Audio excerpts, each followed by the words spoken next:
الأنبياء والمرسلين وعلى آله وأصحابه أجمعين أما بعد۔ حضرت ابن مسعود رضی اللہ تعالی عنہ سے مروی ہے، سرکار مدینہ صلی اللہ علیہ وسلم نے ارشاد فرمایا، پہلی خرابی جو بنی اسرائیل میں داخل ہوئی وہ یہ تھی کہ ایک آدمی جب دوسرے آدمی سے ملتا تو کہتا کہ اے فلاں اللہ سے ڈر اور جو تو برے کام کرتا ہے اس کو چھوڑ دے، کیونکہ یہ کام تیرے لیے حلال نہیں ہے۔ پھر دوسرے دن اسے اسی حالت میں پاتا تو اسے منع نہ کرتا، کیونکہ وہ اس کے ساتھ کھانے پینے بیٹھنے میں شریک ہو جاتا۔ تو جب انہوں نے ایسا کیا تو اللہ نے ان کے دل آپس میں ایک دوسرے کے موافق کر دیے۔ پھر سرکار مدینہ نے قرآن کی اس آیت کریمہ کو پڑھا، لعن الذین کفروا من بنی اسرائیل علی لسان داود وعیسی ابن مریم، کہ لعنت کیے گئے وہ جنہوں نے کفر کیا بنی اسرائیل میں داؤد اور عیسیٰ ابن مریم کی زبان پر، یہ بدلہ ان کی نافرمانی کا ہے۔ یعنی اس کو آسان لفظوں میں یوں سمجھو کہ بنی اسرائیل کی پہلی خرابی یہ تھی کہ وہ لوگوں کو برائی سے منع کرتے، ایک دفعہ بس۔ اگر انہوں نے برائی کو چھوڑ دیا تو ٹھیک ہے، ورنہ دوسرے دن جب اس کو ملتے تو اس کو برائی سے روکتے نہیں، بلکہ خود اس کے ساتھ اس برائی میں لگ جاتے، اس برائی میں لگ جاتے۔ تو یہ بنی اسرائیل کا ہاتھ تھا۔ تو آقا کریم صلی اللہ تعالی علیہ وآلہ وسلم نے فرمایا کہ بنی اسرائیل کے علماء نے انہیں منع کیا، لیکن جب وہ باز نہ آئے تو پھر ان کے علماء ان کی مجلس میں شامل ہو گئے اور ان کے ساتھ کھانے پینے لگے، تو اللہ نے ان کے دل ایک جیسے کر دیے، اس لیے کہ یہ دونوں کے دونوں اللہ کی نافرمانی کرنے والے تھے۔ اب دیکھیں، اب یہ حدیث پاک میرے مصطفیٰ نے بیان کی نا، تو سرکار مدینہ جب اس کو بیان کر رہے تھے اور سرکار نے جب اپنی امت کے علماء کو حکم دینا چاہا نا، تو راوی کہتا ہے کہ سرکار ٹیک لگا کے بیٹھے تھے، اور جیسے حضور نے اپنی امت کے علماء کو مخاطب کیا نا تو سرکار نے ٹیک چھوڑ دیا، اور حضور نے فرمایا، اے میری امت کے علماء، اس ذات کی قسم جس کے قبضہ قدرت میں مجھ محمد کی جان ہے، اگر تم نے بھی ایسا کیا کہ جیسے بنی اسرائیل کے علماء نے کیا تھا تو اللہ کی تم پر بھی لعنت پڑے گی۔ اور فرمایا کہ اے میری امت کے علماء، جب تک تم انہیں حق کی طرف پھیرو تب تک تمہارے لیے کوئی چھٹکارا نہیں ہے۔ یعنی حتی الامکان حضور نے اپنی امت کے علماء کی یہ ڈپٹی لگائی ہے کہ تم نے ظالم کا پیچھا کرنا ہے اور گناہ گار کو پکڑنا ہے، یہاں تک کہ تم نے اس کو نہیں چھوڑنا جب تک وہ برائی کا راستہ چھوڑ نہ دے۔ اگر تم نے کہا کہ نہیں مجھے کیا ہے، تو فرمایا کہ پھر اللہ بھی تم پر یوں ہی لعنت کرے گا کہ جیسے بنی اسرائیل کے امت کے علماء پر لعنت کی گئی تھی۔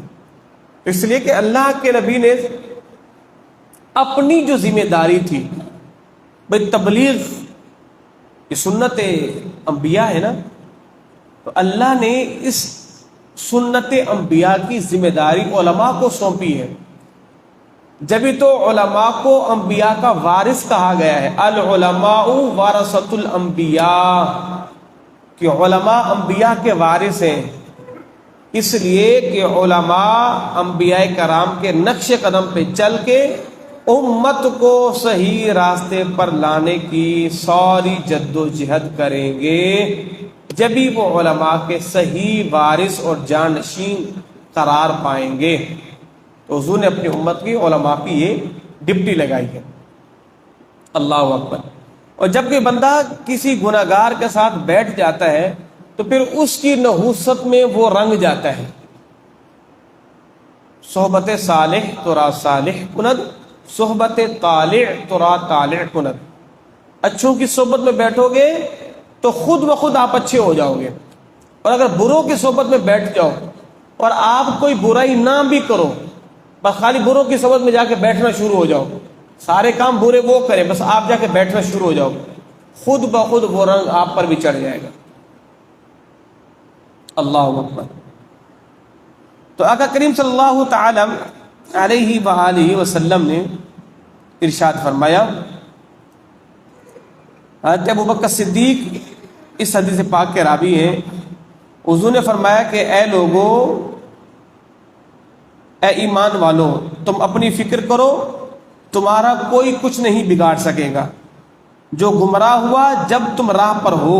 اب یہ قرآن پاک کی آیت ہے، یا ایھا الذین آمنوا علیکم انفسکم لا یضرکم من ضل اذا اہتدیتم. اے ایمان والو، تم اپنے ایمان کی فکر کرو، تمہارا ایمان کوئی کچھ نہیں بگاڑ سکتا. یعنی آسان لفظوں میں یوں سمجھو، اے ایمان والو، تم اپنے ایمان کی فکر کرو، کوئی گمراہ بندہ تمہارا کچھ نہیں کر سکتا،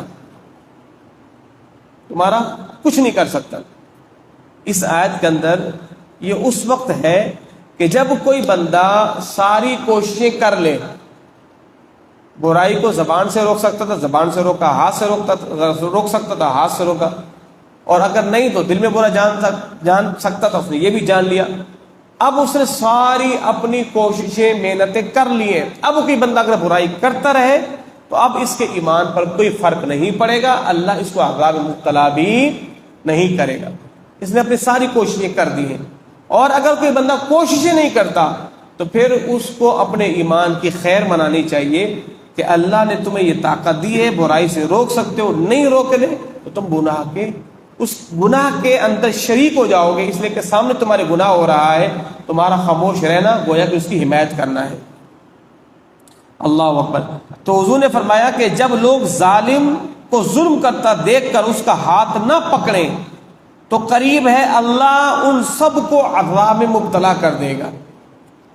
ظالم ظلم کر رہا ہے اور کوئی بندہ اس کا ہاتھ روک ہی نہیں رہا، کوئی اس کو منع ہی نہیں کر رہا، سب کھڑے ہو کے تماشا دیکھ رہے ہیں. تو فرمایا کہ پھر رکو، عرش کا رحمان تم سب کو اس ظالم کے ساتھ عذاب میں مبتلا کر دے گا.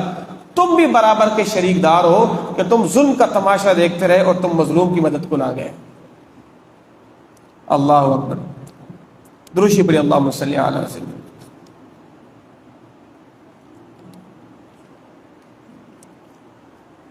تو آقا کریم صلی اللہ تعالی علیہ وآلہ وسلم نے ارشاد فرمایا کہ جو بندہ برائی کو روکنے کی طاقت رکھتا ہے، حضور نے فرمایا کہ قیامت کے دن ایک شخص کو لایا جائے گا. حضرت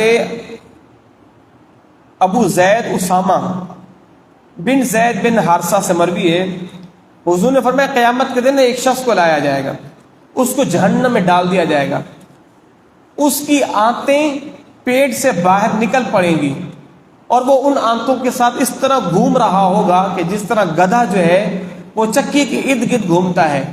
تمام دوزخی اس کے پاس جمع ہو جائیں گے اور کہیں گے اے فلاں تجھے کیا ہوا، کیا تو بھلائی کا حکم نہ دیتا تھا اور برائی سے منع نہ کرتا تھا؟ تو وہ کیا کہے گا، میں دوسروں کو تو بھلائی کا حکم دیتا تھا مگر میں خود برائی سے نہیں رکتا تھا، میں خود اس پر عمل نہیں کرتا. یعنی یہ کتنا بڑا عذاب ہے. قیامت کے دن اس کی آنتیں اس کے پیٹ سے باہر نکلی ہوں گی اور وہ جہنم کے اندر یوں چکر لگا رہا ہوگا جس طرح گدھا جو ہے وہ چکی کے ارد گرد گھومتا ہے. اور دوزخی کہے گے کیا ہو گیا، کہے گا بات یہ کہ میں تو، دوزخی کہے گے تو بڑا مسرے بنا پھرتا تھا، لوگوں کو بھلائی کا حکم دیتا تھا، برائی سے روکتا تھا. وہ کہے گا میں سب کچھ کرتا تھا مگر میں خود عمل نہیں کرتا تھا، میں خود عمل نہیں کرتا تھا، اس وجہ سے اللہ رب العزت نے مجھے یہ سزا دی ہے. تو اس لیے جب بندہ بھلائی کا حکم دے تو سب سے پہلے خود اس پر عمل کرے. قیامت کے دن اس بندے کو سب سے بڑی پشیمانی ہوگی کہ جس کو اللہ نے علم تو دیا ہے مگر اس نے علم سے لوگوں کو نفع تو پہنچایا ہے مگر اس نے اپنے علم سے خود نفع حاصل نہیں کیا، خود کوئی نفع حاصل نہیں کیا۔ تو فرمایا اتأمرون الناس بالبر، کیونکہ اہل یہود کا یہ کام تھا، یہودی کیا کرتے تھے؟ لوگوں کو بھلائی کا حکم دیتے تھے مگر خود نہیں کرتے تھے۔ تو کیا فرمایا اتأمرون الناس بالبر وتنسون انفسکم، تم خود تو لوگوں کو حکم دیتے ہو کہ بھلائی کے کام کیا کرو اور خود اپنے آپ کو بھول جاتے ہو، خود تم بھلائی کرتے نہیں ہو۔ یا ایھا الذین آمنوا لم تقولون ما لا تفعلون، اے ایمان والو لوگوں کو وہ بات کیوں کہتے جس پر تم خود عمل نہیں کرتے؟ تو اتنا بڑا عذاب قیامت کے دن اسے ملے گا کہ جو لوگوں کو تو کہے بھلائی کی باتیں مگر خود ان بھلائی کی باتوں پر عمل نہ کرے۔ آخر حدیث طیبہ جناب ابو ہریرہ رضی اللہ تعالی عنہ سے مروی ہے، حضور نے ارشاد فرمایا کہ منافق کی 3 نشانیاں ہیں، منافق کی 3 نشانیاں ہیں۔ اذا حدث کذب، جب بھی بات کرے جھوٹ بولے، وَإِذَا وَعَدَ أَخْلَفَ، اور جب بھی وعدہ کرے وعدہ خلافی کرے، وَإِذَا اؤْتُمِنَ خَانَ، اور جب اس کے پاس امانت رکھائی جائے امانت میں خیانت کرے۔ یعنی منافق کی یہ 3 نشانیاں ہیں۔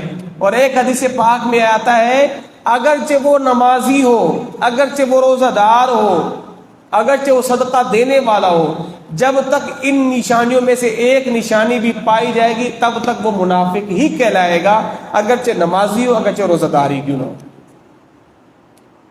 اگر ایک نشانی ہے تب بھی منافق، 3 نشانی ہے تب بھی منافق۔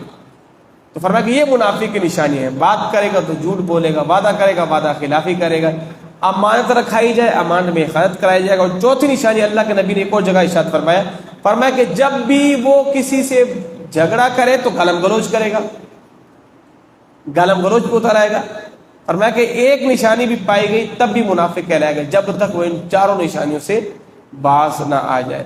اللہ ہم سبوں کو عمل کی توفیق عطا فرمائے۔